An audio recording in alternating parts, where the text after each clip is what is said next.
most basic stitches in crochet. This is called the slip stitch.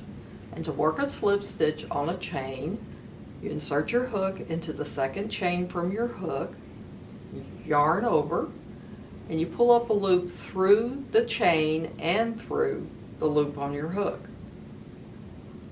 It's not a very tall stitch, but it is really a useful stitch to know. So you insert your hook into the chain, pull up a loop, pull it through the loop on your hook. Just like that.